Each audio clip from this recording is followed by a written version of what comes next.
Welcome friends in the next session of Signals and Systems. Today we are going to learn various test signals. These test signals, they are also called as elementary signals because they form the basic building block in building many complex signals. So these test signals, they are used for constructing more and more complex signals. Test signals, these are also used to model many physical signals that occur in nature. There are many test signals such as step signal, ramp signal, impulse signal, sinusoidal signal, and exponential signal. So let's discuss each test signal one by one. First, we'll learn step signal. The step signal in continuous form is defined by the symbol u of t, and it is defined as value equal to 1 for t greater than or equal to 0, and for negative value of t this u of t is 0. In discrete time, step signal is defined as u of n is equal to 1 for n greater than 0 and equal to 0 for n less than 0.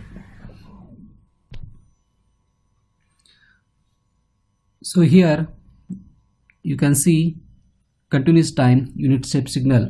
It exists from 0 onwards with magnitude 1, and for less than 0 the value is 0.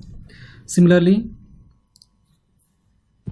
in discrete time signal, u of n is present from 0 onwards, and it is 0 for n less than 0. As a test signal, unit step signal is very important because it is always used to check how quickly the system responds to an abrupt change in the input signal. For example, we can connect a battery or DC source and we can apply it at equal to 0. So as soon as the battery or DC source is applied to the circuit, how circuit will behave, that behavior can be studied with the help of applying unit step signal to the circuit. Here you can see that there is a DC voltage source, and when t equal to 0 this switch is closed and concerned output voltage v of t is generated, and it is given by the equation v0 into 1 minus e raised to minus t by rc multiplied by u of t. So u of t comes into the picture as soon as there is abrupt change in the input signal. Second signal is called as ramp signal, and it is generated by r of t or r of n. In continuous time, r of t is defined as t for t greater than or equal to 0 and 0 for t less than 0, while in discrete time it is denoted by r of n, and it is denoted by equal to small n for n greater than or equal to 0 and 0 for n less than 0. You can see that the ramp signal is increasing when t is greater than 0 and it has a unit slope, and the following figure shows the representation of ramp signal in discrete time domain.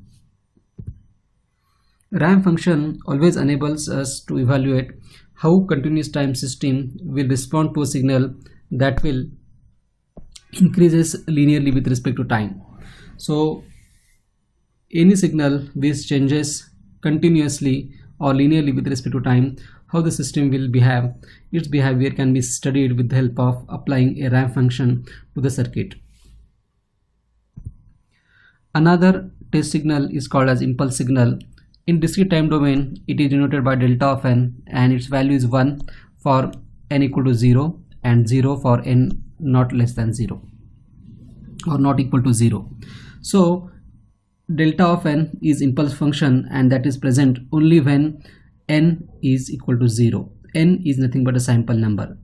In continuous time, impulse function is denoted by delta of t, and it is defined as delta of t is equal to 1 for t equal to 0 and delta of t equal to 0 for t not equal to 0.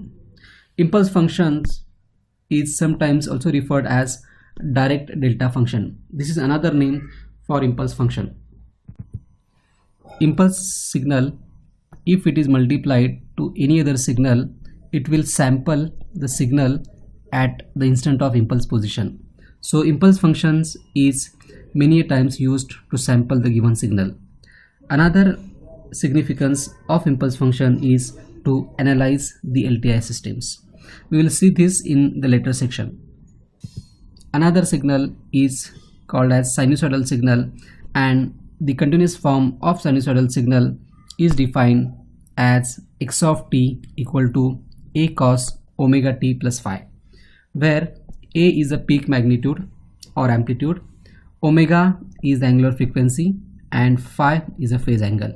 You can see that sinusoidal signal is seen as shown below. And finally, we have the next test signal as exponential signal.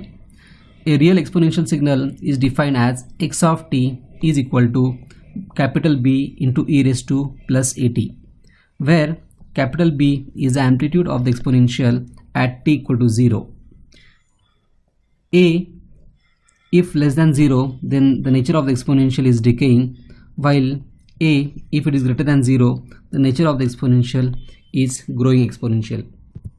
So here you can see that the given signal on the left hand side is x of t equal to 5 e raised to minus 60, where b is 5 because it is touching the y-axis at t equal to 0, and a is minus 6. Since a is negative, the given exponential is decaying exponential.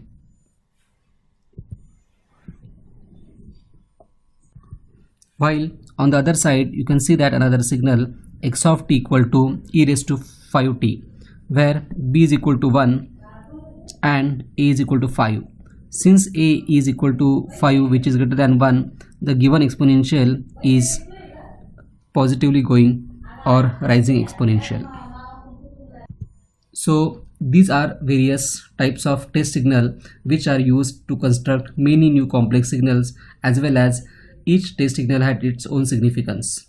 I am sure that you understood various signals which are the test signals. Thank you.